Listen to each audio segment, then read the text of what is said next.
Welcome to BB 101 course at IIT Bombay. Professor Srivastava is going to deliver his lecture in Molecular and Cellular Biology module shortly.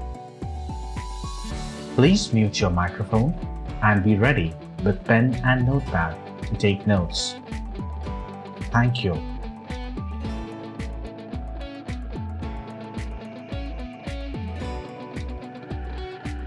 Welcome to BB 101 course at IIT Bombay.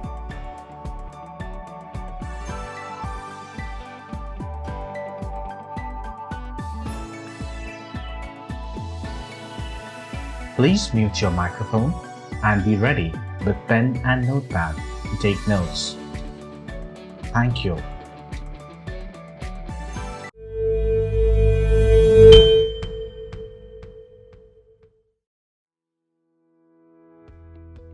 Hello and welcome to the third lecture of BB 101 module. Chemically, all living beings are a bunch of elements and compounds. However, they are coalesced into an intelligent form called life. Life sustains itself by an intricate network of chemical reactions. These reactions help us generate energy from food and convert food to synthesize molecules needed for the survival and growth of cells. Plants, on the other hand, take the game a notch higher. They produce food from sunlight. How do they achieve these impossible goals? In this lecture, Professor Sanjeeva will explain the chemistry of sustenance of life on Earth.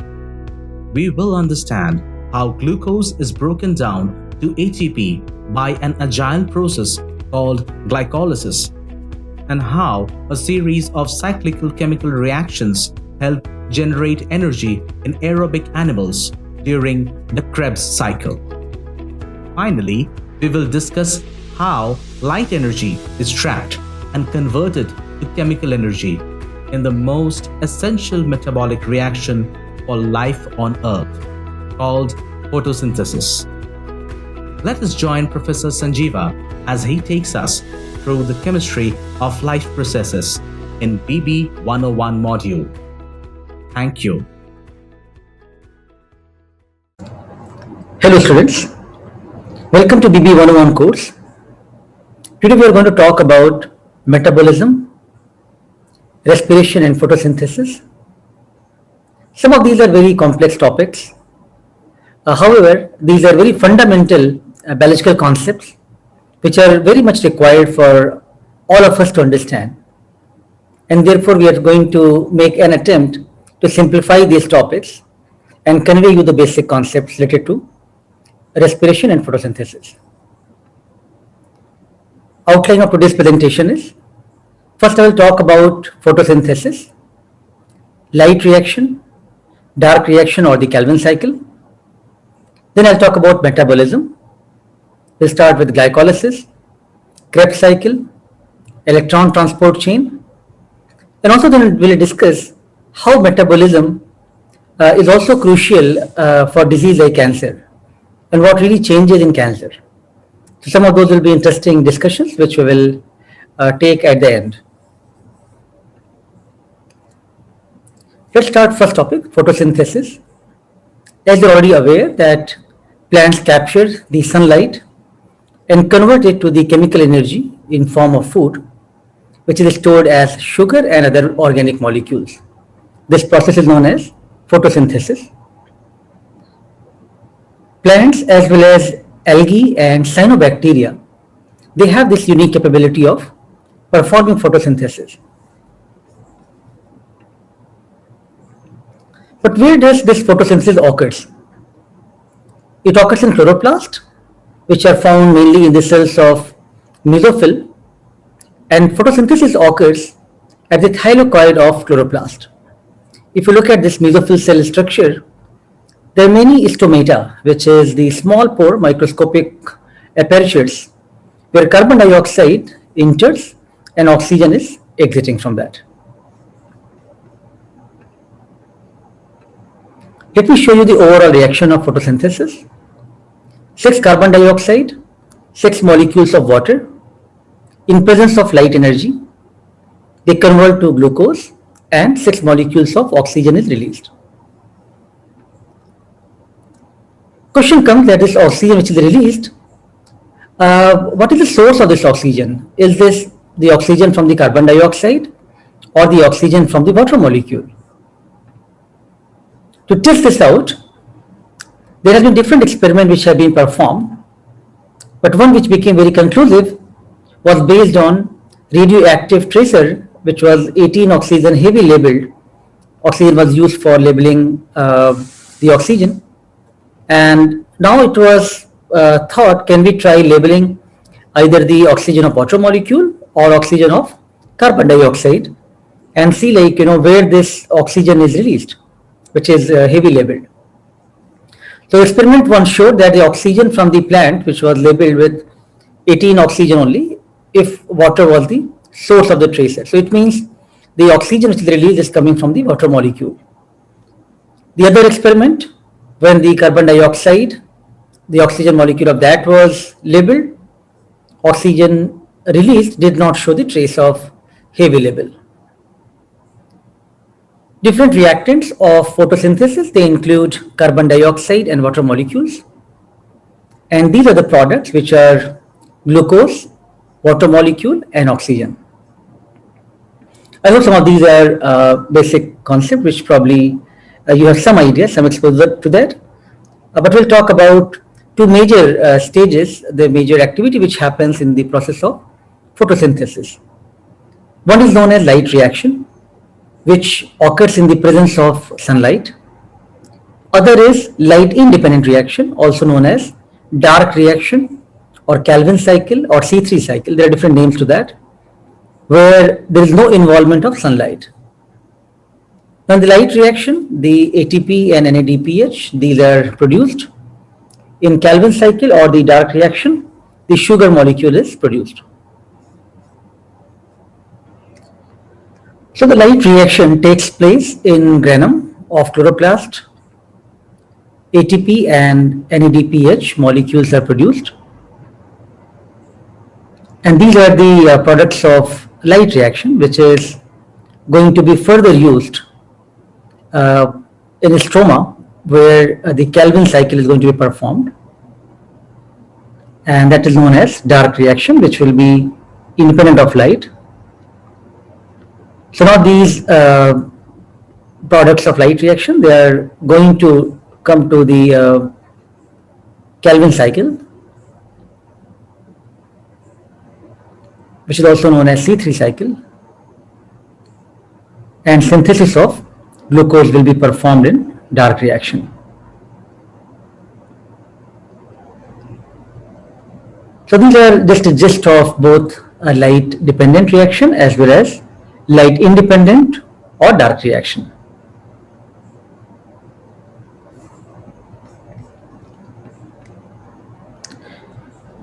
So in photosynthesis, light is absorbed by pigments such as chlorophyll A, B, as well as an important accessory pigment which is known as carotenoid.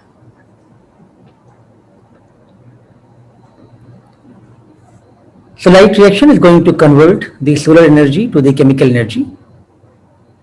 The question comes that why these leaves, they look green, and essentially because the chlorophyll molecules, they absorb a blue violet or the red light and transmit the green light, and that's why they appear green in color.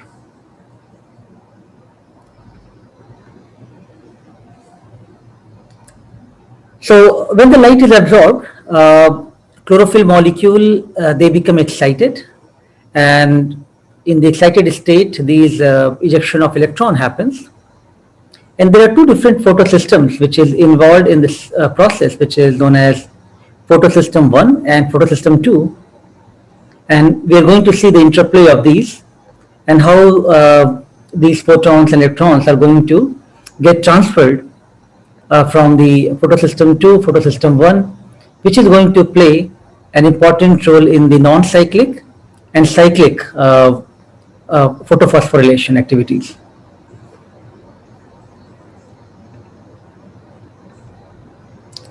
Let us just get an overview of the light reaction which is taking place in the grain of the chloroplast. It's going to utilize two photosystems. So in photosystem 2, the chlorophyll A of the photosystem 2 molecule, which is P680, it absorbs the light and promoted to the excited state, which is P680 with plus sign. And now the electrons are carried by series of pigments, which is plastoquinone,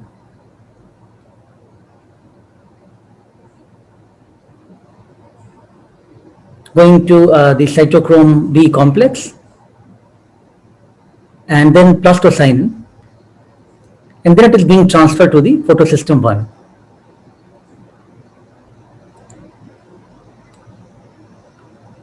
Photosystem 1 has electron receptor P700, which is in the excited state, denoted as P700A+. So here the flow of electron is cyclic, and now the no reduction of NADP to NADPH and hydrogen ions happens. We'll clarify the non-cyclic and cyclic reaction in the next slide.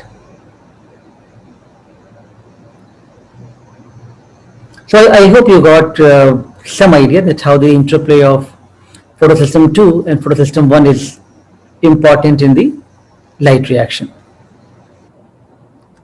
So there are 8 key activities occur in this process. First, the light photon, it boosts the electrons until it reaches to the P680, which is the light harvesting complex of photosystem 2.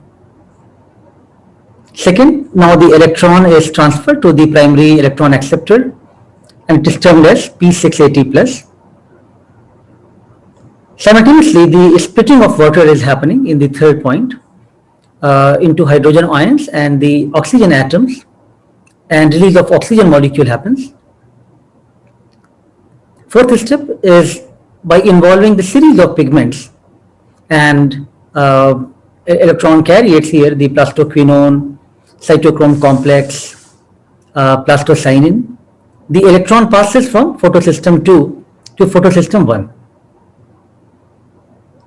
The fifth major point here is through the chemiosmotic process, ATP synthesis occurs. Sixth point is from the photosystem 2, the transferred light energy reaches to P700. In like photosystem 2, electron is transferred to the primary electron acceptor termed as P700+.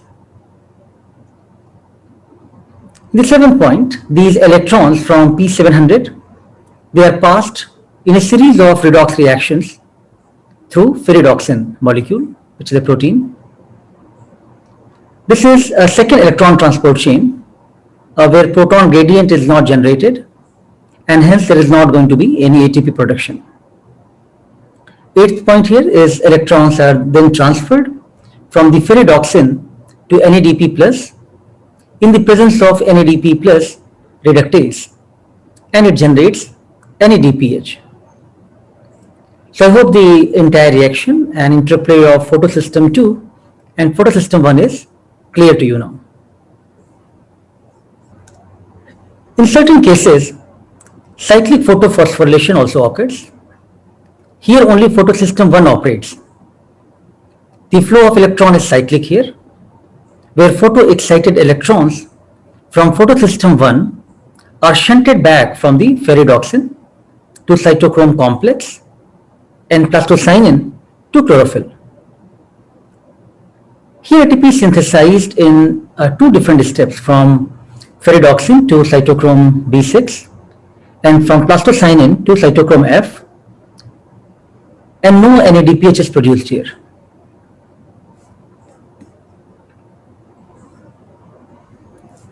In case of non-cyclic photophosphorylation, water is used, oxygen is released, and both the photosystems are involved, and NADPH and ATP is produced. Whereas if you compare the cyclic photophosphorylation, only photosystem 1 is involved, No water is used, no oxygen is released, and no NADPH is produced.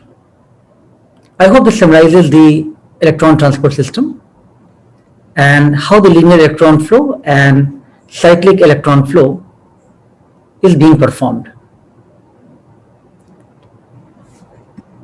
Let us now talk about dark reaction, which is light independent reaction, also known as Calvin cycle or C3 cycle, which occurs in stroma.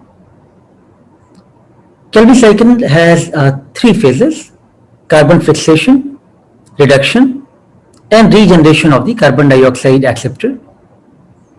And there are three carbon dioxide molecules which are involved. So for each one of the three molecules of CO2 which enters in this cycle, the net output is one molecule of glyceraldehyde 3-phosphate or G3P, which is a 3-carbon sugar. The light reactions, they actually sustain the Calvin cycle by regenerating ATP and NADPH. I've just put a hand drawing here to simplify the concept. So here the carbon dioxide combines with a 5-carbon compound RUBP, which is ribulose 1,5-diphosphate, in presence of enzyme carboxy dismutase, and produces 6-carbon unstable compound which converts into glyceraldehyde 3-phosphate. And because of this 3-carbon compound, the Calvin cycle is also known as C3 cycle.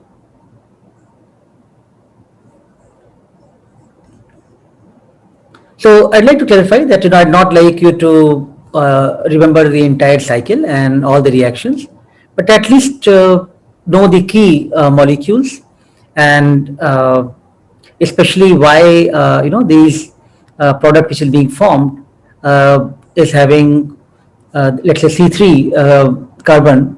So what is the name of that compound? These kind of details will be expected, but all the enzymes and all the reactions are not expected. It's mainly for you to understand the entire process, that how it involves carboxylation, reduction, regeneration, all these activities are happening in Calvin cycle.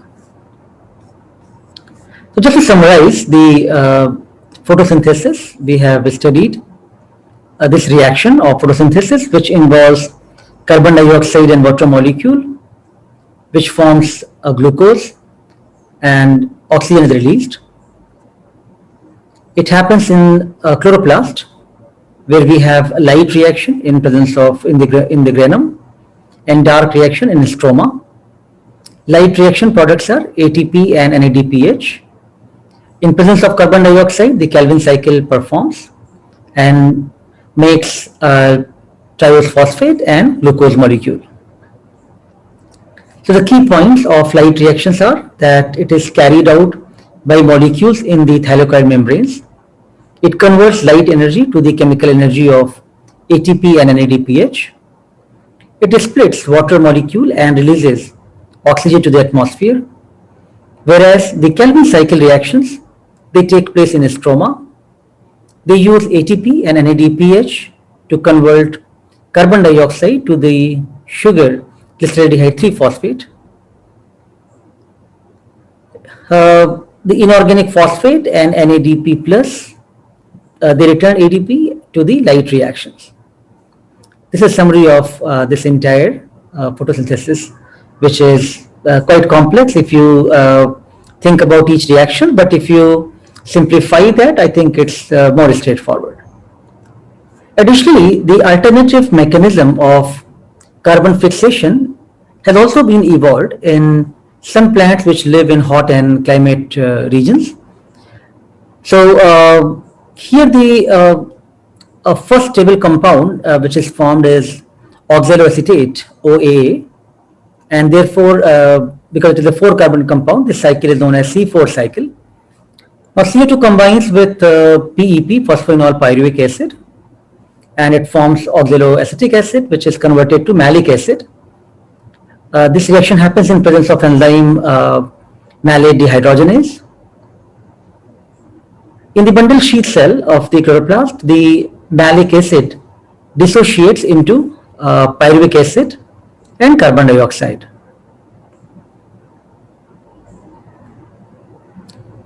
So in C4 pathway, the carboxylation takes place in the mesophyll cells, and the CO2 reacts with ribulose 1,5 bisphosphate in the bundle sheath chloroplast.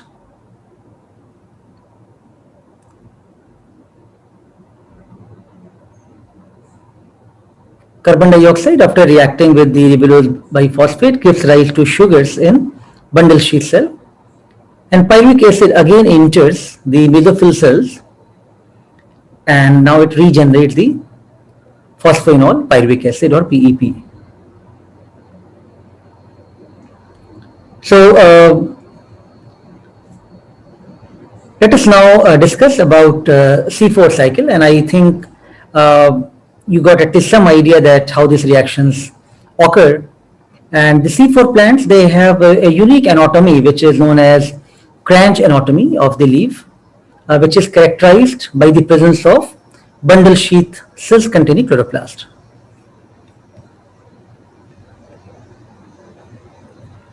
So to simplify it, I have just given you an overview here of C4 and the CAM plants. What is CAM plant? These are known as crassulacean acid metabolism or CAM. This is also an alternative mechanism of carbon fixation. So here the stomata remains closed during the daytime and opens during the night time, which actually helps them to avoid the water loss, because to live in the arid condition, they have to make these changes and these adaptation. These plants, they store carbon dioxide in the night time and formalic acid in the presence of PEP carboxylase, phosphoenol pyruvase carboxylase enzyme.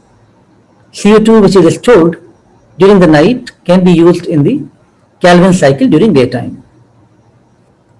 So to summarize the first part of photosynthesis, we discussed that the light reaction, it captures the solar energy and use it to make ATP and transfer the electrons from water to NADP plus, which forms NADPH. The light independent reaction or the dark reaction, it uses ATP and NADPH and produces sugar from the carbon dioxide.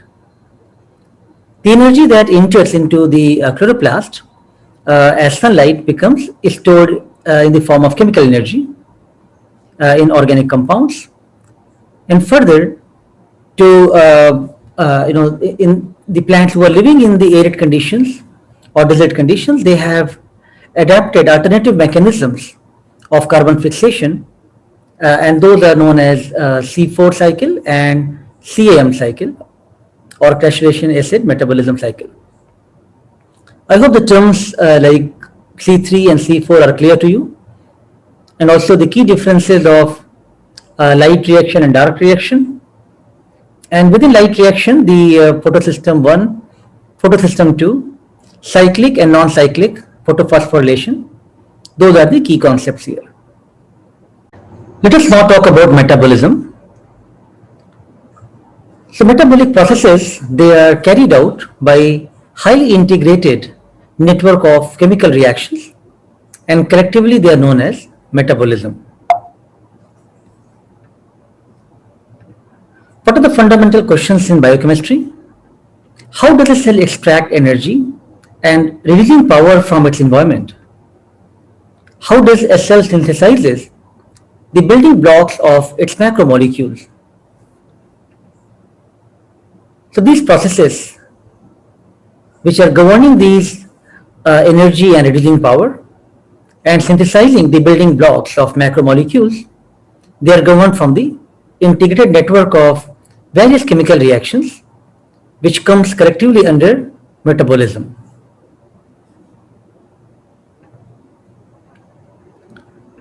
So what does cell do with this energy? The performance of mechanical work in muscle contraction and other cellular movements, various type of active transport of molecules and ions, synthesis of different macromolecules and other biomolecules from simple precursors. So how to get this energy? In phototrophs, the energy derived from the sun. In chemotrophs, the energy obtained from the oxidation of food. So metabolic pathways, they begins with a specific molecule and goes through a cascade of reactions with different enzymes, like shown here is from A to B reaction 1, enzyme 1 is used. From B to C reaction 2, enzyme 2 is used. C to D, the product is being formed, and third enzyme is used. And as I mentioned earlier, it's going to be quite interlinked with various type of pathway, and that's going to govern the metabolism. So it is quite complex, but it's really essential for all the life processes. There are two classes of metabolic pathways. One is catabolism, which is degradative process. Here one could transform the food into the cellular energy, and these food like carbohydrate, fats, they are going to generate carbon dioxide, water and useful energy. Anabolism, which is a biosynthetic process, it consumes energy to make the complex molecules such as glucose, fats or DNA. This is known as uphill pathway, whereas the catabolism or the degradative process known as downhill pathway. In anabolism, the energy and a small molecule, they get converted to the complex molecules. So the useful forms of energy is produced in the process of catabolism, and it's going to be used, employed in the anabolism to generate complex structures from the simple ones.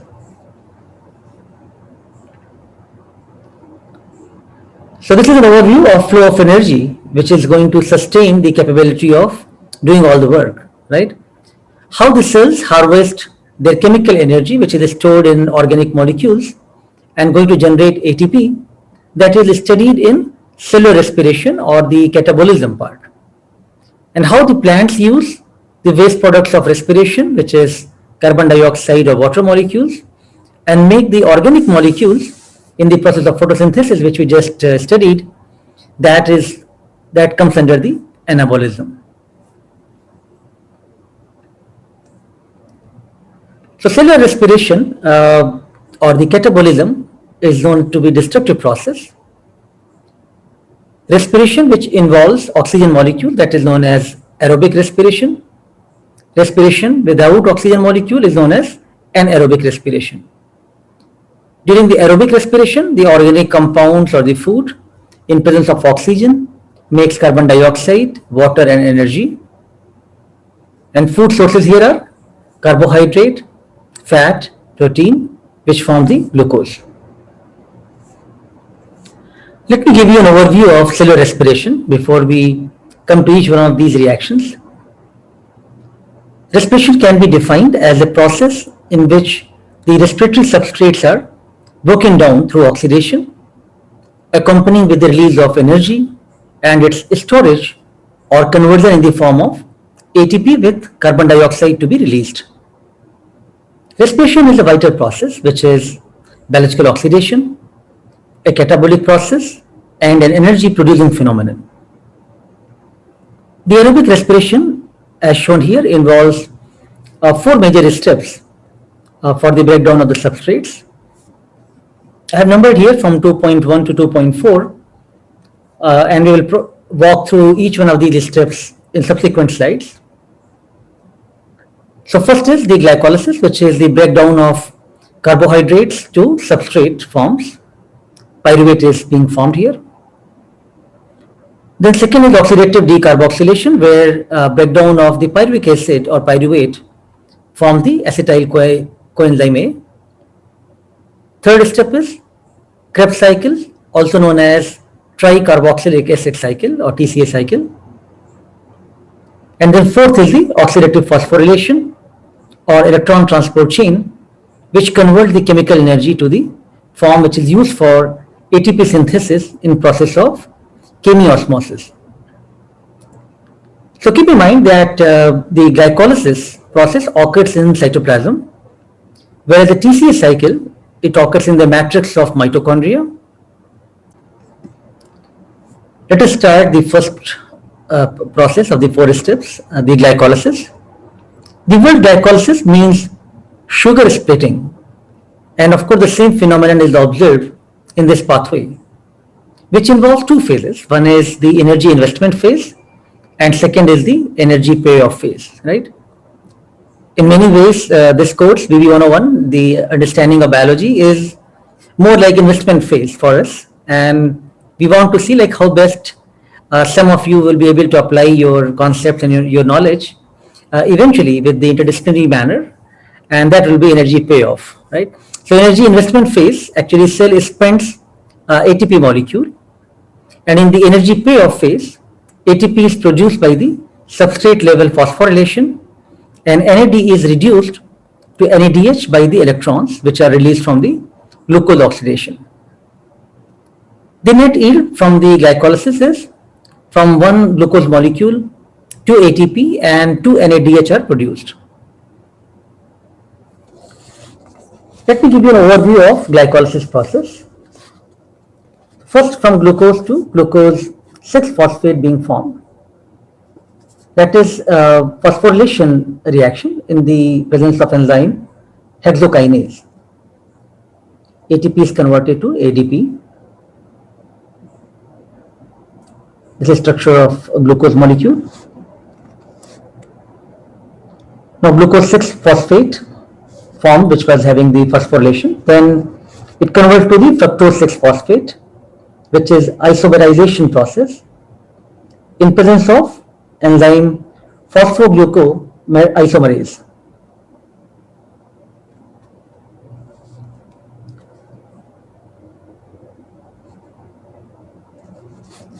Then it converts to fructose 1,6-diphosphate or bisphosphate. This is second phosphorylation reaction which happens in presence of enzyme phosphofructokinase.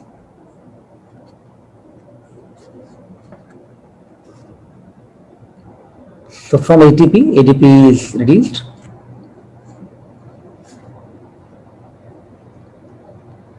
So fructose 1,6-diphosphate now cleaves in presence of aldolase, and now it forms dihydroxyacetone phosphate, DHAP, and glyceraldehyde 3-phosphate. This one is actually isomerization process with the triose phosphate isomerase enzyme.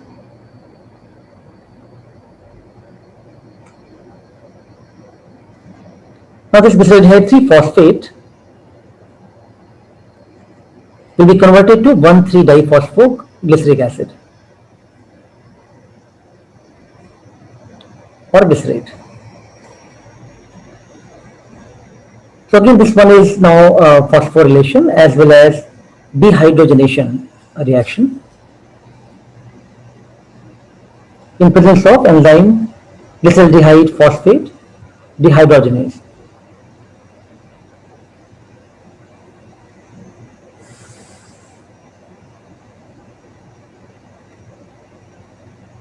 So now NAD plus converted to NADH plus H plus ions. 1,3-diphosphoglyceric acid or glycerate converts to 3-phosphoglycerate. ATP is generated in this process, and enzyme used was phosphoglycerate kinase. Now it further converts into 2-phosphoglycerate. The previous step was for the ATP generation in the presence of enzyme phosphoglycerate kinase, and from 3-phosphoglyceric acid to 2-phosphoglyceric acid, that process is known as isomerization in the presence of enzyme phosphoglyceromutase. It now further converts to 2-phosphoenol pyruvic acid, and the water molecule is released, which is known as dehydration in presence of enzyme enolase.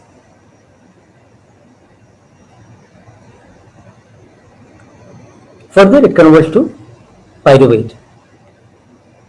ATP generation happens in the presence of enzyme pyruvate kinase.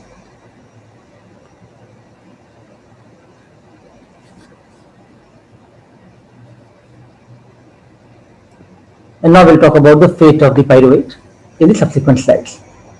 So here reactions of glycolytic pathway, which I just described, are shown from your textbook. Now, you don't have to remember all the enzymes which are involved in all these reactions, but some of the key products and also where ATP is released, those are the important point to keep in mind. So this is actually an important slide to know the energy input and output in glycolysis. So during the energy investment phase, the cell actually spends the ATP molecules, 2 ATPs, and during the energy payoff phase, 4 ATPs are released, formed by the substrate level phosphorylation. So net gain is 2 ATP. NAD plus is reduced to NADH by electrons which are released from the oxidation of glucose. So net gain is also 2 NADH molecule. So overall net gain or the energy yield from glycolysis is from one molecule of glucose, 2 ATPs are produced, 2 NADH molecules are produced, and glucose is converted to 2 pyruvate and water molecules. I think this is a point to take a pause and discuss about interrelation between aerobic and anaerobic respiration. So in glycolysis, the glucose to pyruvic acid is formed. This pyruvic acid, in the absence of oxygen or in the presence of oxygen, is going to perform different reactions.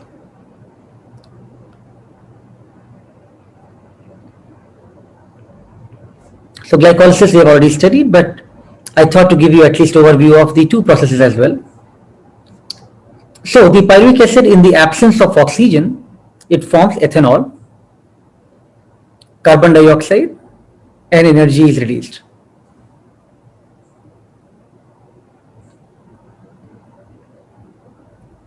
So this is in the absence of oxygen or anaerobic process.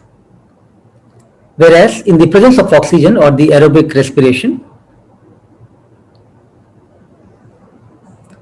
so here the oxidation of glucose is completed, CO2, water, and energy is generated here.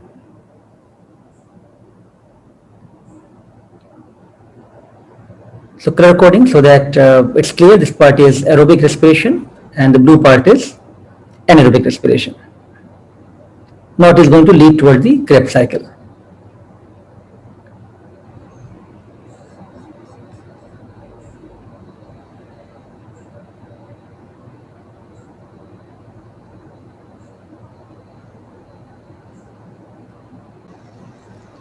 Let us now talk about the second step, the intermediate step of pyruvate oxidation, which is moving from glycolysis to the PCA cycle.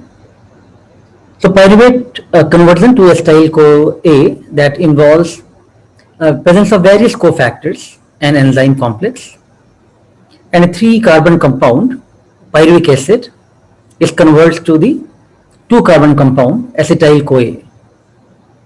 This acetyl-CoA is now going to enter in the mitochondrial matrix where the enzymes of Krebs cycles are present.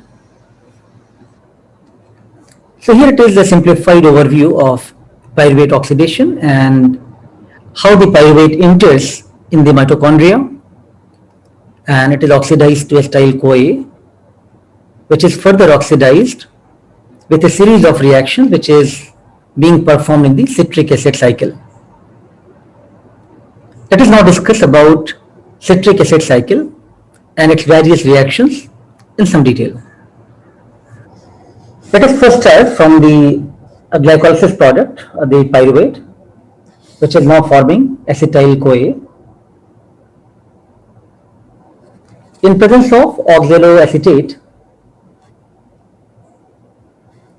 with enzyme citrate synthetase, it is going to form citrate. As I mentioned, you don't have to worry for all the enzyme names, but let's look at the key products of this cycle. So now in the presence of enzyme aconitase, citrate is going to form cis-aconitase, and in the process water is released. This process is also known as, or this step is known as, dehydration reaction.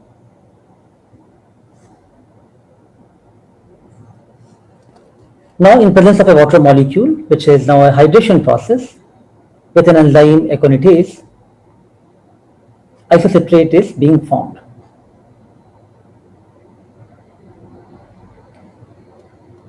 Further, in the presence of enzyme isocitrate dehydrogenase, which is a dehydrogenation reaction now,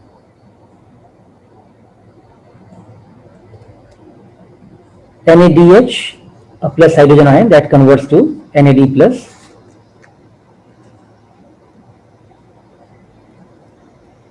and oxalosuccinate is being formed.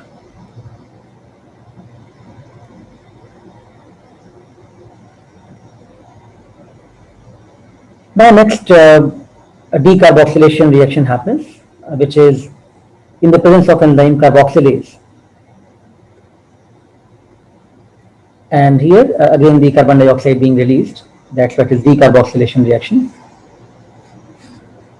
So product form is alpha ketoglutarate.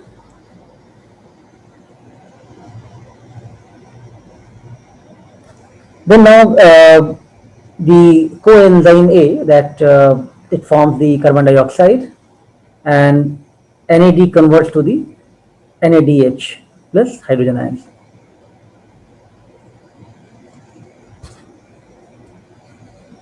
This process happens in presence of enzyme alpha ketoglutarate dehydrogenase, and now the product form is succinyl as coenzyme A.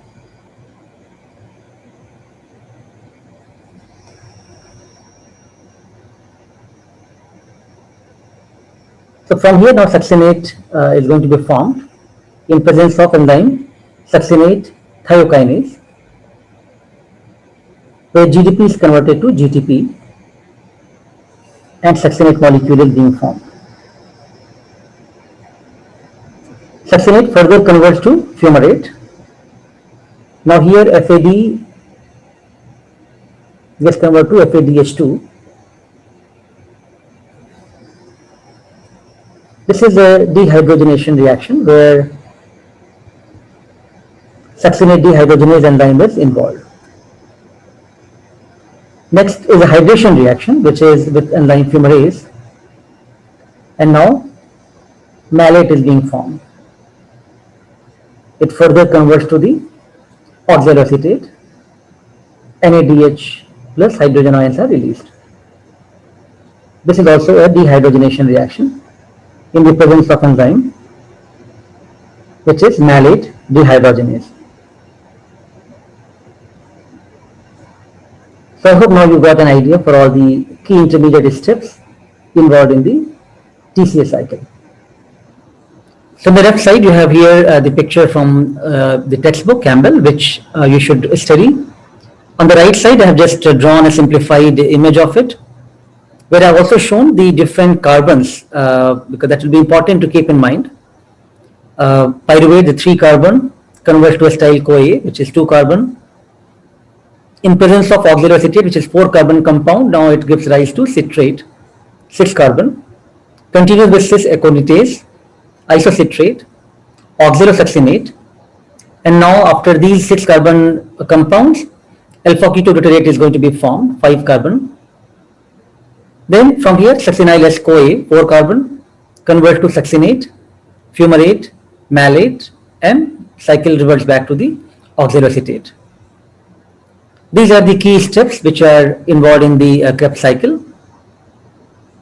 You should keep in mind that some of these key products which we just spoke, and also where the water molecule is released or carbon dioxide is released, where ATP is released. These are the major points to keep in mind in these reactions, but no need to memorize any of these enzyme names, so that you're not really worried for memorizing the entire cycle. Let us now talk about the 4th step, which is electron transport chain. The electron transport chain, or also known as oxidative phosphorylation.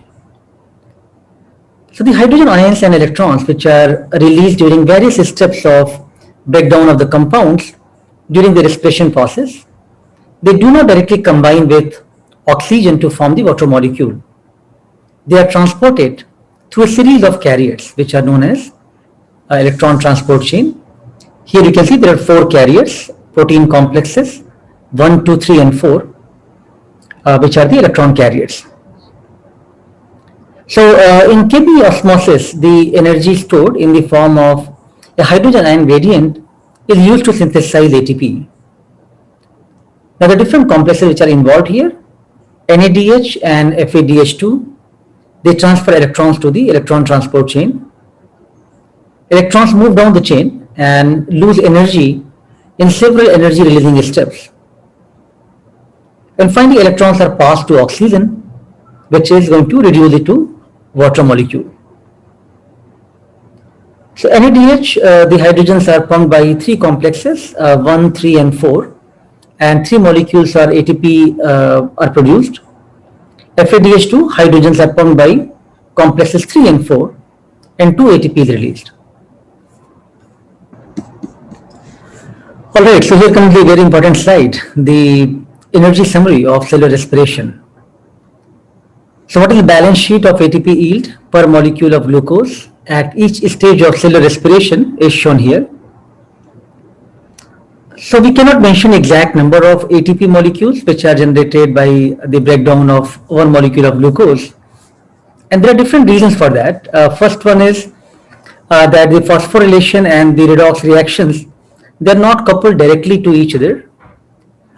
Second is that the ATP yield, it varies slightly depending upon which type of shuttle was used to transport the electrons. Third is that the use of proton motive force or PMF, which is generated by the redox reactions to drive other kind of works, even that could be variable. So 2 ATPs are produced by the substrate level phosphorylation in the glycolysis, 2 ATPs at substrate level phosphorylation with the TCA cycle. So we got 4 ATPs produced by the substrate level phosphorylation. If all the proton motive force PMF generated by the electron transport chain were to be used for the ATP synthesis, so one molecule of glucose could generate maximum of 28 ATP, which is produced by the oxidative phosphorylation. Now, broadly speaking, a single molecule of NADH, it generates enough PMF to synthesize 2.5 ATP, and one FADH2 molecule that drives synthesis of 1.5 ATP. So total 26 or 28 ATPs are produced. And now if we add the 4 ATPs from the substrate level phosphorylation, the net yield of that, so then now total we have 32 ATPs being produced in cellular respiration. However, if the shuttle is less efficient, then probably 2 ATP yield can be less, and then 30 ATP is produced. So we briefly discussed earlier the anaerobic respiration.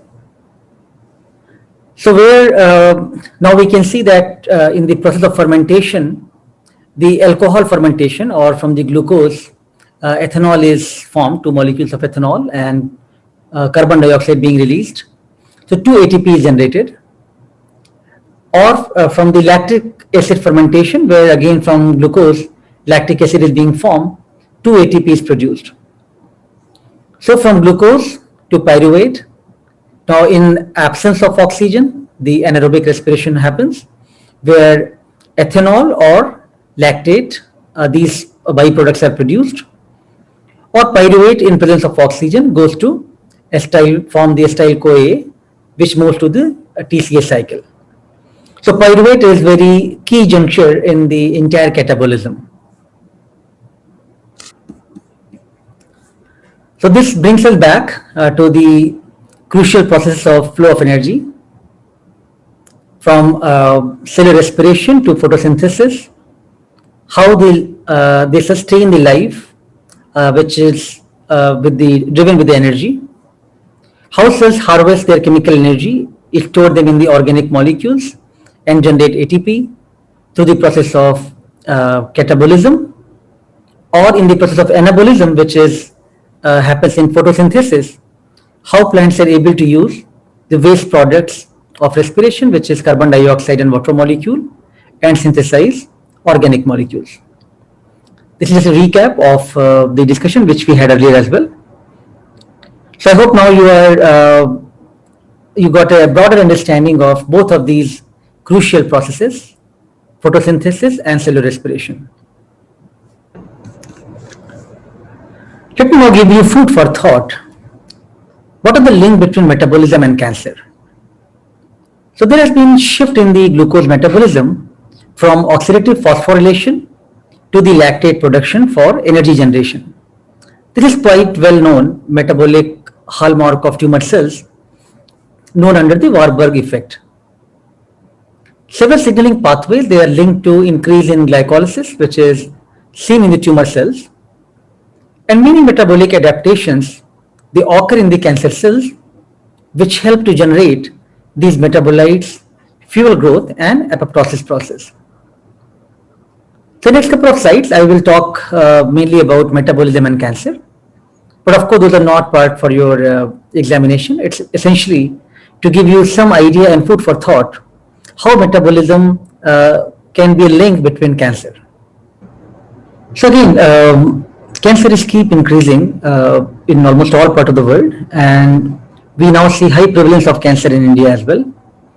And for some reason, there are specific parts of India where cancer is highly prevalent. And if I just highlight, starting from the north, that high age-adjusted incidence rates are reported from the regions of Chandigarh, Punjab, especially Malwa region in Punjab. They are quite high in the breast cancer and CNS tumors. Ahmedabad showed highest age-adjusted incidence rate of oral cancer. Esophageal cancer is quite high observed in Andhra Pradesh. Tiruvananthapuram, it shows the highest ARR in the lung cancer and glioma.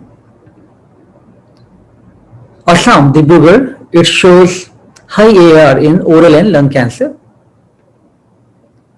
Mizoram, especially Aizawl place in Mizoram, that shows very high cases of stomach cancer, and it's probably the second highest in the world after Japan. The northeastern part of Maharashtra and Madhya Pradesh, they also show high prevalence of oral cancer. And Chennai, it shows prevalence of CNS tumors in children and cervical cancer. So again, while almost all cancer are prevalent everywhere, but there are few specific regions of India where there is high incidence of a specific type of tumors. And there is a need for thinking about that why these regions have more high incidence of these cancer. Are there some genetic factors, environmental factors, their food habits, their metabolism? What kind of issues are there which need to be analyzed? There are several news articles which keep highlighting like Malwa zone of Punjab sitting on the cancer volcano. Punjab to ask Center for the Foreign Help for Cancer. Mapping cancer, Aizawl has highest incidence of stomach cancer after Japan. Is Kerala cancer's own country? Oral cancer doubles in Ahmedabad in 2 decades. Stats reveal esophageal cancer common among the Northeast women.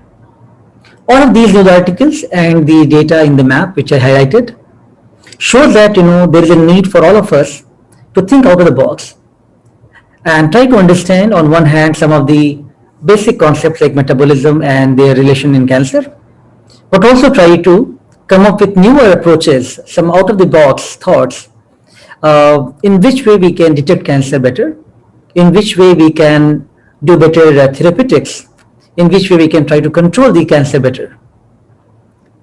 And for detection, you will be surprised to know that a lot of knowledge which we have gained from the the glycolysis and understanding about glucose, those have become very relevant and they led to development of some new devices. So relationship of cancer and metabolism is of course a topic of great interest from long time. And while Warburg definitely emphasized that how glycolysis could be important, but some of the findings and observations by him were rather did not get so much prominence for a long time. But only during the last 2 decades or so, there has been many studies, many reports, and a lot of active research is happening, which has re-emphasized that the observations of Warburg were quite accurate. And there are multiple molecular mechanisms which are both intrinsic and extrinsic, which are outside extrinsic. They cover to the overall alteration of cellular metabolism, and they provide support for the three basic needs of the dividing cells, looking for the bioenergetics, biosynthesis, and redox reaction. This article from Nature has really summarized these findings very well, that how the rapid ATP generation, which is required to maintain the energy status, the increased biosynthesis of these macromolecules, and how the intricate maintenance of the cellular redox status. These are some of the key metabolic changes which are common features of cancerous tissue. And although it is not very clear that up to what extent one could make observations of these in the tumor which are at the early stage, or especially the low grade of tumors, but definitely some of these activities stars are showing change in the growing tumor cells.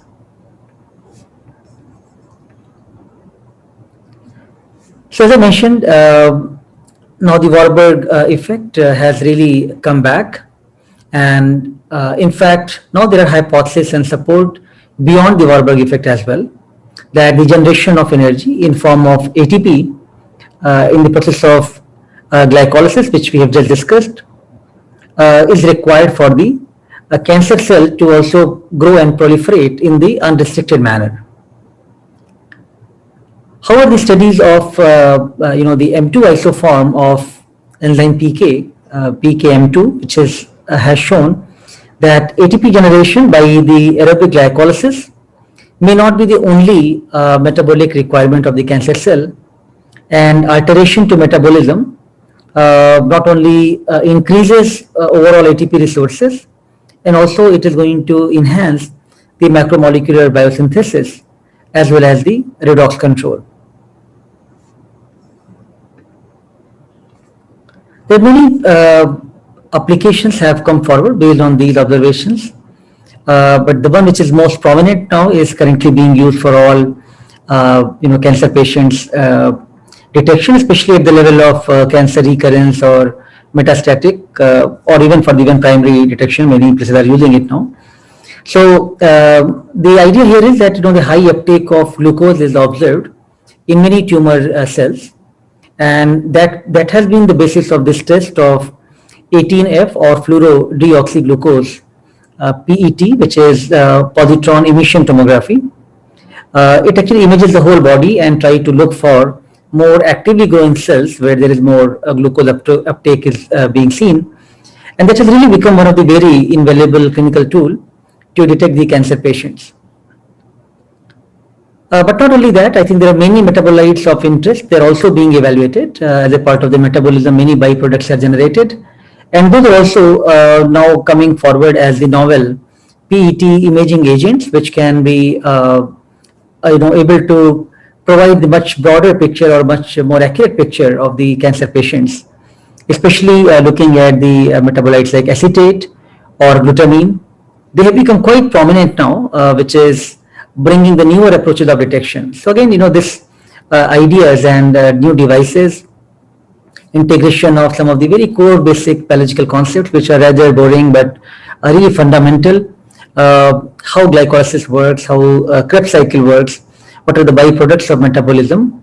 Even there could be a lot of applications based on that, and I think the PET scan and some of the newer therapy which are coming based on the metabolites alterations is definitely probably reassuring to all of you that this knowledge what is being given in this particular course and in this lecture is actually at some stage probably going to help you to think about your understanding of devices, your understanding of coming with the novel ideas of therapeutics could be integrated with these basic foundation of knowledge.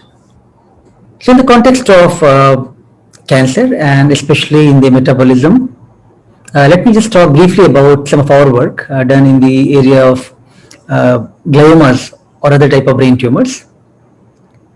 So gliomas or glioblastomas, these are very challenging brain tumor. There are different grades of gliomas, grade 1, 2, 3, 4, and grade 4 is known as glioblastoma. Those are biologically very aggressive tumor, and chances of patient survival is very little. At the time when they are at grade 3 or grade 4, they hardly have a 6 months to 1 year time. Other type of brain tumors are also quite aggressive, but not as much as the the glioblastomas. So clinicians utilize different ways of trying to find out the regions of the tumor in the brain, which is quite tedious job to really find out which cells to remove, which cells to really keep it there, because the brain and neurons are very sensitive and very important. So we have very active collaboration from Patara Memorial Hospital, where Dr. Ali Asghar Mayadi, one of the clinician, and Dr. Sridhar, one of the pathologists, they are working closely with us on different projects. And we are investigating gliomas, meningiomas, medulloblastomas, these type of tumor, and looking at how by using different technologies like proteomics, we can try to understand these diseases better. And of course, there are many challenges of doing this kind of projects, of finding the right samples, doing the the large scale studies, sample repositories, and of course, a lot of technology based challenges. But overcoming those, that we have started different type of projects, especially meningiomas, gliomas, and medulloblastoma. And we get variety of samples from the brain tumor tissue, the blood samples or plasma, and the cerebrospinal fluid whenever is available. Use different technologies like mass spectrometry and protein microarrays to try and find out which of the proteins, antigens or antibodies are being produced in these patients. So one of the approaches of looking into this problem is that we extract the protein from these patients, from the brain tumor tissue, look at different grades of the patients, and try to look at, when we look at all the proteins of these organisms or these samples, then what is the image pattern which we can generate when we compare different grades of disease. Or if we look at their body fluids like plasma or cerebrospinal fluid, which of the antibodies generated in the tumor is going to bind to the proteins on the arrays. So that is another approach of screening the cancer, autoantibody screening.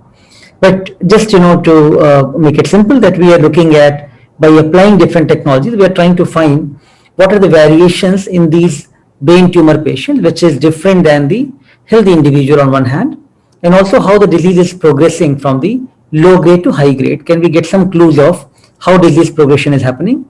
And that might be helpful for us to control or find the switches to control that part. So, the different grades of the brain tumor patients, like either their peritumoral region, which means the region adjacent to the tumor, which sometimes also being dissected out, and then grade 2, 3, and 4 patient samples. Proteins were extracted. We use enzyme like trypsin to digest those, label them with different type of tags or labels. Each set of patient are labeled with different tags of each grade of patients.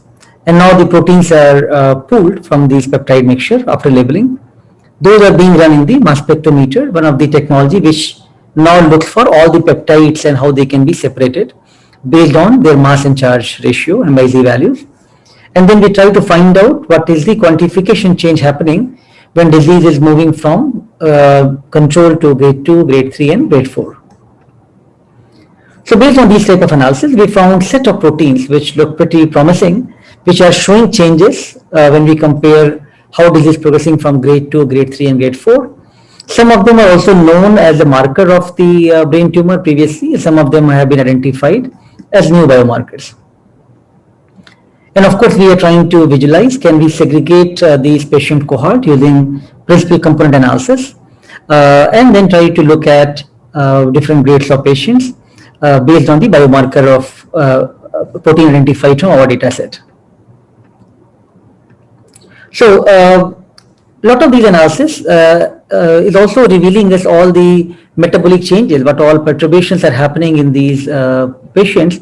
And we looked at both brain tumors, gliomas as well as meningiomas, In case of meningioma brain tumor, we got very comprehensive views of different cellular processes which are involved. For example, integrin signaling, gonadotropin releasing hormone signaling, Rho signaling, Wnt signaling. There are many important molecules which are getting quite perturbed in the meningioma brain tumor patients. We try to apply another technology platform which is known as protein microarrays, where on a small glass slide, like I showed you the Gram staining slides, those are the microscopic glass slide, on which imagine there are thousands of water droplets are printed, and likewise there are thousands of proteins are printed in this case. So those proteins are now in the part of the arrays, and what we want to screen for all the human proteins which are printed on the array. When we take the patient sample, which is let's say glioma grade 2, grade 3 and grade 4 patients serum sample, we incubate that on these arrays one at a time, and then we try to see like which, if antibodies against cancer has been produced in these patients, can they bind to the chip on the array surface, and what are these autoantibodies which are produced?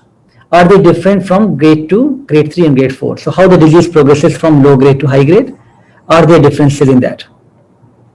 So based on this analysis, again I'm not going in nitty-gritty details of these, just giving you the flavor of it.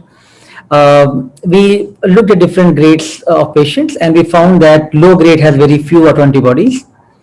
Higher grade like grade 3 has very high, and grade 4 also has higher number. We found some markers which can now tell from the blood how the disease is getting progressed from low grade to high grade. So from control grade 2, grade 3 and grade 4, one of the protein like sortin Nexin-1 shows continuous increase. Some other protein like IgA-G1 also shows increase from the very early stage. And few proteins like IA1 and PQBP1, they show down regulation, but in all the stages. So now these are the kind of protein which you are looking at, so that you can do early detection of the cancer and try to see like, can you detect the cancer at early stage, which is going to progress in different grades. One could also look at different ways of analysis, because we get all the radiology data from these patients. So we also look at where the tumor is located, and because from the same patients we have done the protein extraction and proteomics work. We then try to look at, in this case, like when in the tumor is very close to the ventricle region, that's very aggressive tumor type, that is known as subventricular zone positive, SVZ positive tumor. In this case, it is subventricular zone negative, SVZ negative tumor, which is less aggressive. Idea was to look at using all the proteins which are in these patients, which proteins are changing in the serum samples, and we found one marker, NED9 protein, which is quite different in this set of patients. While they are all higher grade of brain tumor, glioblastoma multiforme, but even within those also we can see, based on the tumor aggressiveness, there are some protein which could be identified and used as a marker. Then we also looked at one of the very known metabolite marker, which is IDH1 isositol dehydrogenase mutation, which is quite prominent in glioma tumors. Based on the sequencing data of IDH and IDH mutation and wild type in grade 2, grade 3, grade 4 patients, we got this data, and we tried to look at the proteomic signatures in these patients, which are IDH positive or they are wild type or mutant. So we found few proteins like YWHAH and STUB1 were highly different or differentially expressed in these two subset of patients. So I just thought to bring you back on where we are discussing about the metabolism and how it has really helped us to understand different diseases. So one discovery that IDH, isositol dehydrogenase, is very important in gliomas, have been quite powerful. And in 2008 or so, the Cancer Genome Atlas, TCGA, they performed the whole genome sequencing of large number of glioblastoma patients and other grades of glioma patients, and they found that IDH mutation is quite prevalent in the brain tumor patients. And that became quite novel finding, because IDH, as by now you know, that is a key enzyme in the Krebs cycle and plays an important role in the energy metabolism. The mutation of IDH1 or 2 genes, it actually promotes the development of different oncometabolites like 2-HG. And there is now different ways of utilizing this knowledge. There are different clinical trials going on, which is targeting IDH1. There are different type of therapeutic aspects are emerging, which is also now looking at the role of IDH1 in these patients. So while I'm not going in great detail about these findings, but I just wanted to give you at least some food for thought that how the basic science understanding of process like metabolism, some of the key enzyme and the processes, which mutations are driving these type of tumors, could be so powerful to apply that in the technologies, like genomics and proteomics, which can be utilized for identifying these processes, and then that could be applied to develop the different type of detection tools and different strategies like PET scanning has come forward. So they are all so much integrated. The basic knowledge could be applied to do the cancer detection early for the better, the patient therapeutics and patient prognosis. All of these aspects can be covered from the basic foundation of these knowledge as well as the technology-based applications of that. So before I close, in last few minutes, let me introduce you to one of our distinguished colleague, a clinician, Dr. Ali Asghar Moyadi from Tata Memorial Hospital. He is a neurosurgeon who does the surgery of these brain tumor patients. He is also one of the very renowned, neurosurgeon, but also various editorial capacity he's involved. We had this opportunity to invite him to a BB 101 class earlier at IIT Bombay, and I thought I'll show a brief video of that to you to give you an idea that how they perform surgery of these brain tumor patients, and understanding of metabolism can be so crucial even there. What I'm going to be talking about is, I'm a neurosurgeon, so what I'm going to be talking about is what I do, but I am also going to talk about how technology and how advances in technology have helped research center, where we do a lot of clinical work as well as a lot of research, and that kind of it's bridges the gap between clinicians and basic research. So just to give you an overview, brain tumors is what I deal with, and brain tumors can be of many types, many varieties. You don't need to know all of that, you don't need to get bored with that, but they come in different sizes, different shapes. They are, we have this pointer I can move the slides with. So they come in different sizes and shapes. The commonest brain tumor, the primary brain tumor which arises from the substance of the brain, is called a glioma. And that's because if probably at some point of time you all have read, the glial cells are a type of cells present in the brain. So mind you, the functioning cells in the brain is the neurons. That is where you have the synaptic connections. But these tumors, and these are the commonest tumors, arise from the supporting cells, glial cells, and they are called gliomas. Anyways, irrespective of what kind of tumor it is, the strategies surgically more or less are same.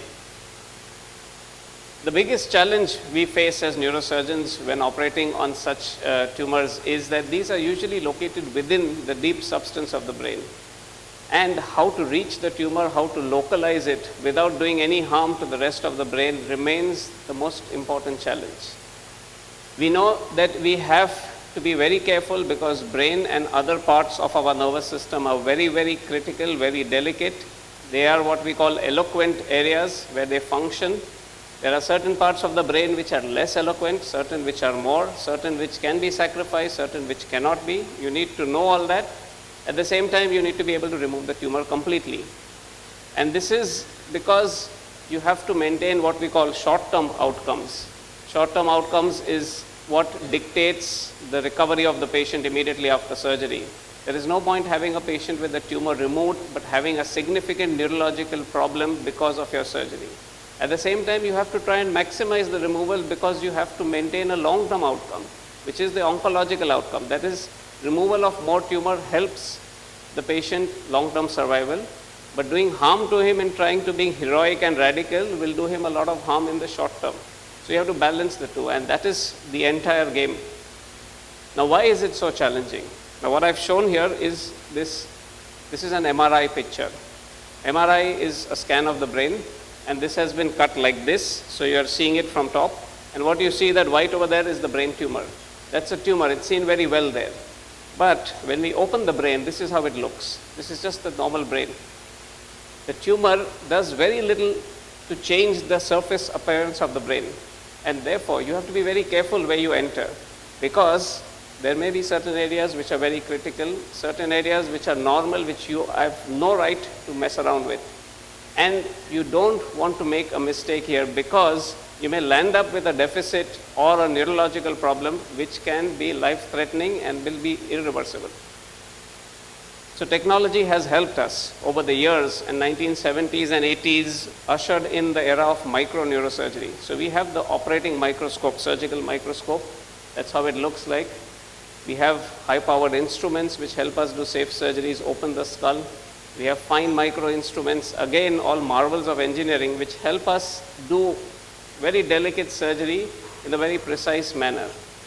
Still, there are a lot of limitations because of the inherent nature of these tumors. And this video is not running.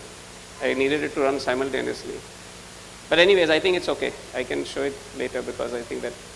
So the problem with these brain tumors is that you cannot distinguish where the tumor ends and where the normal brain starts. In this video, this is the normal brain. And this, I have put a small piece of sterile paper there during the surgery, because we are mapping the brain, and I'll tell you what that means. That is the motor area of the brain. That means that is the area which is controlling the half of your body. So in the brain, again, if you remember neuroanatomy, or even if you've read it for general knowledge sake, that there is usually a crossed connection. Your right half of your brain controls the left half of your body, and the left half of your brain controls the right half. So we are operating on the left brain, and there is a part in the brain which is the motor area, which is controlling the entire half of the body's motor function, that is your movements. We have to be very careful that that should not be damaged. The tumor is sitting here in this part, which I have already slightly opened up. There is no way to know what is tumor, what is normal brain. We need to use certain tools, and I'll show you what we do. And that is the reason we need this help. This is technical help. This is where technology has gone a long way in making safe and radical surgeries possible. This is how the picture in the book of the brain looks like. You have different functioning areas. This is what I was showing you. So this precentral gyrus, if you read that, that is the motor area. That is where we were operating. Now, brain tumors may be located anywhere over here. They don't respect areas. They don't even read the book, so they don't know where they should not be and where they should be. They just grow anywhere. The problem is, when you're operating, this is how the brain looks. This is how it looks, and in fact, this is how your surgical field looks, because you don't have the whole brain exposed in front of you.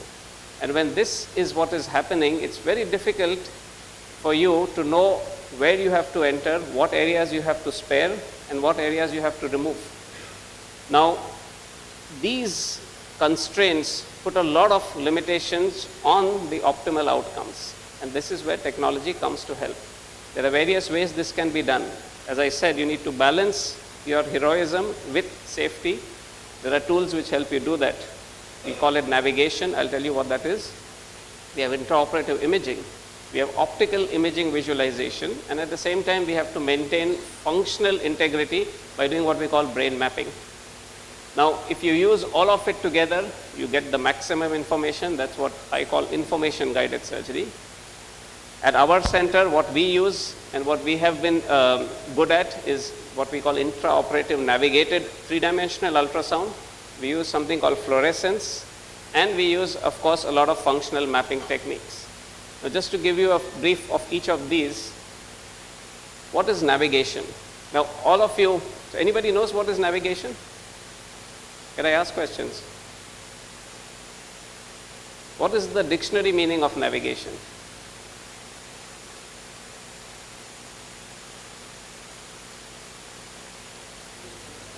So it's nothing but it's a GPS system. So all of you know what GPS is, okay? Everybody of you are smart, you all have smartphones, you all have used maps, you all know what GPS is. So essentially what GPS does is it has pre-fed maps, and you follow that because of some kind of complex triangulation. I don't know, you all would know better how that works. But that's how you guide it. So if I want to get out from here over there, I just put it onto my smartphone and it tells me how I have to go. That's exactly what navigation does. It's image-guided navigation. So we work with images which are fed into the computer in the navigation system, this system here, and it is the preoperative MRI of the patient. It is co-registered with the patient's anatomy, and during surgery, you saw we had a restricted field, but using this device, we are able to exactly see beyond what is seen on the surface. we are able to plan and execute. But there is a basic problem with GPS and navigation, and that is that it is as good and reliable as long as the maps which are fed in are accurate. The moment a route changes or a new road comes and you have old maps, you will fail. You will go onto the wrong way or you will be led to a dead end. And that's what happens during surgery also, that the maps that are fed in are the pre-operative. Now the brain is a very semi-solid, fluid, dynamic system. When you open the brain, there are changes. There is sag, there is some deformation, and then your preoperative anatomy becomes null and void. So you need to update your maps intraoperatively, and we do that using some kind of intraoperative imaging. If you have ever seen an MRI, or anybody of you has had a CT scan on an MR, they are huge machines. You cannot have that intraop. It is possible and it is there. There are these systems available, but they are too logistically challenging. What is alternatively available is a very simple intraoperative ultrasound. You combine that with navigation, you get navigated ultrasound, and it helps you re-scan the patient's anatomy repeatedly and to get a real-time update of where you are. This is what we call navigated ultrasound. And this is how it looks. You do a 3D sweep of the ultrasound wherever you are operating. After opening the brain, you compute a 3D volume. There is a lot of computational computer science involved in that, different algorithms. You fuse all the images and then you can re-slice them to see it the way you want it. And when you do that, you can keep doing it again and again to update your images and know exactly where you have reached, how much of tumor you've removed, where you have to stop, and whether you have achieved what you set out to do. This is just an example of how the ultrasound looks. It's not coming too well on the screen, but that's how it looks. The other modality we use to help ourselves is that our eyes are limited by what they see. Ultrasound shows you the anatomy, but sometimes it also fails. What you need to do is enhance that visualization. So as I said, tumor sometimes looks the same like normal brain, but there are certain properties of tumors which can be exploited and incorporated into surgical tools in order to enhance and augment your visualization. This is one such property. Again, maybe this is a little complex. This is the Krebs cycle, this is the heme cycle. Hemoglobin, as you all know, is something which is present in our blood. And heme, which is an important component, is made from a particular substance called ALA, aminolevulinic acid. Aminolevulinic acid enters the cycle and eventually forms heme, which is important for the body. That's all you need to know.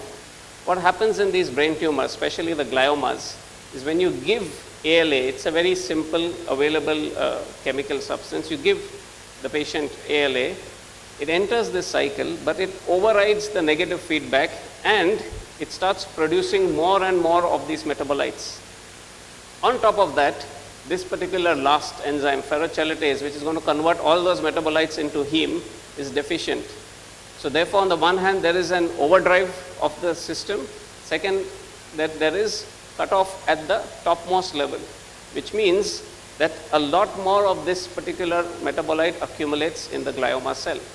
And this is exploited because protoporphyrin 9, PP9, is an fluorophore. It fluoresces. Now what is fluorescence? Fluorescence is, I have a slide there, I will show you, but it's nothing but it comes out in a different color. And how does it work clinically? What we do is that the patient is given this particular dye. He drinks it few hours before surgery. When you open the brain, again, this was a video which I think I should run. You need to help me.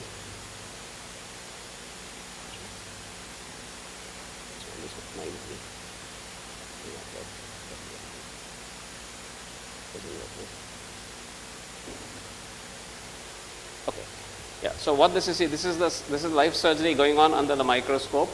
We are trying to remove tumor, and as you see, what I'm trying to remove is not very different from what I'm seeing normally around. But when I switch the filter, this is fluorescence. What is blue is the normal brain.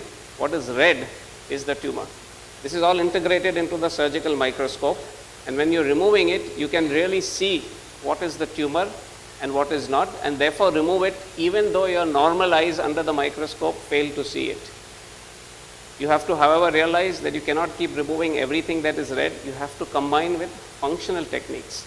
That means you have to respect functional areas. I think we can skip this, go back to the PowerPoint. And how do we do that? So where there are important functioning areas in the brain, you don't want to damage them.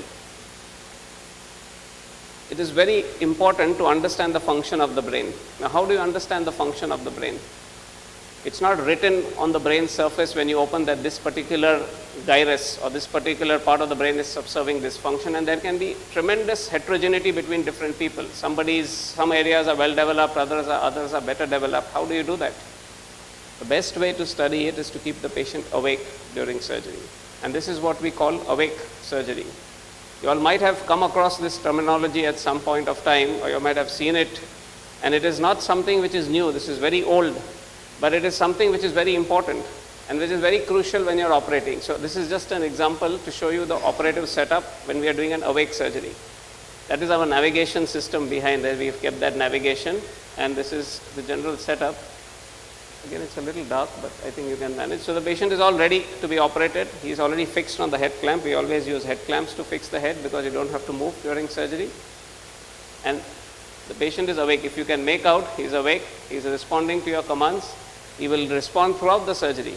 It is painless, mind you, because you give local anesthesia. The brain, if you touch a normal person's brain, has no sensation. It's amazing.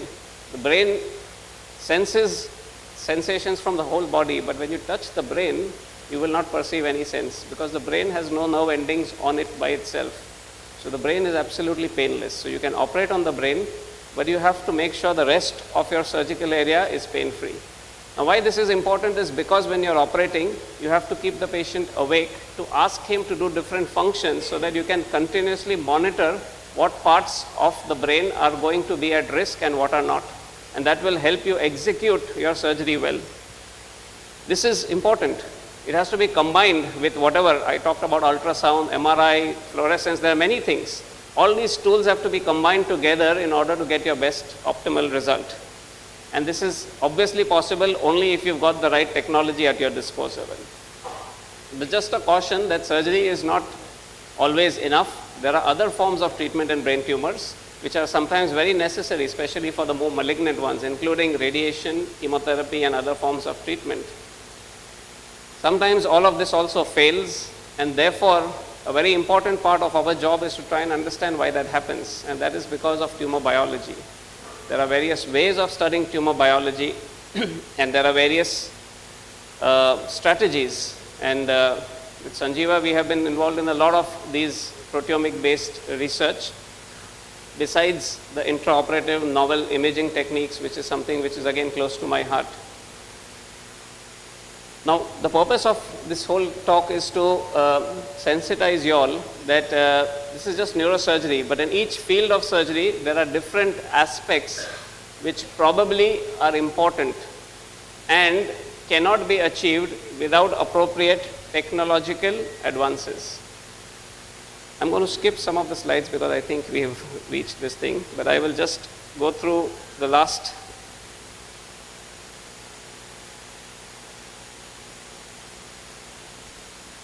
Okay, I needed to just put up the last slide because I think that will be the concluding remark.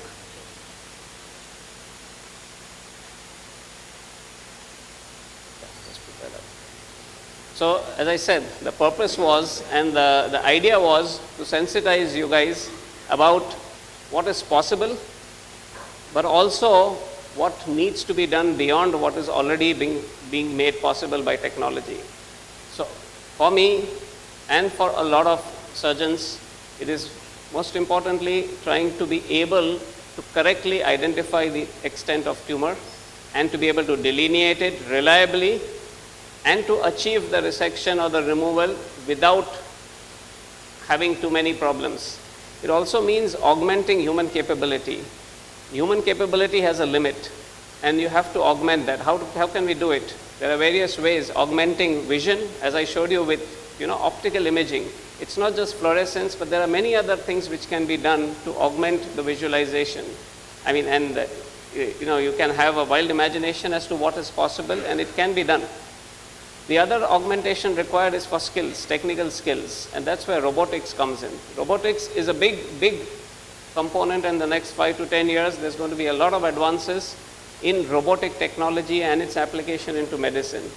I mean, robotics for you all is widely applied in engineering and in probably manufacturing and other fields, but it's also applied in a lot of medical fields.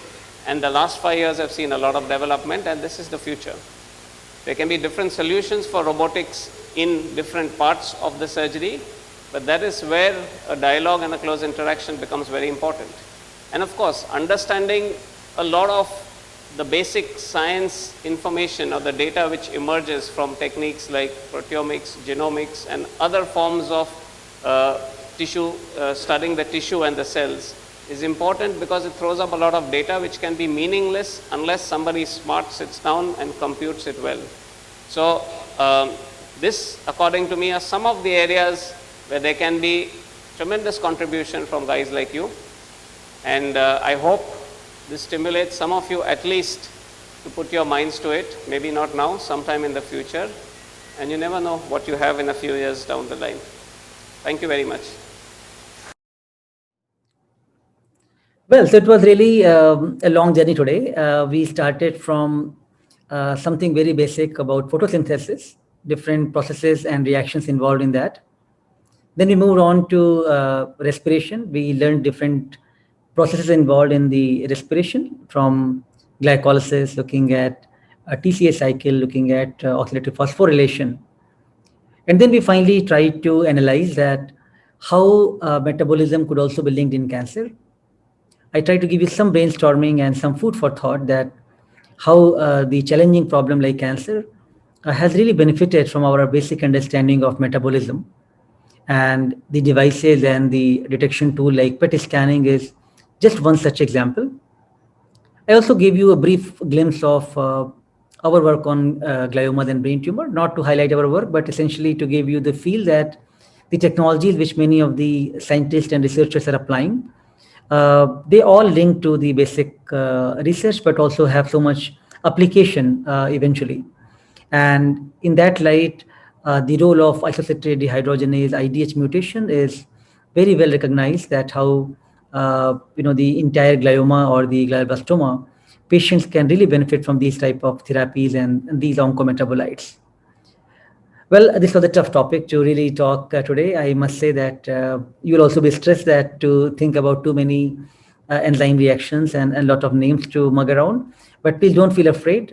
We will try to cover only the basic aspect of it. Idea was to give you the foundation, the knowledge, and not to quiz you on the lot of detailed names and a lot of steps involved in those processes. Thank you very much.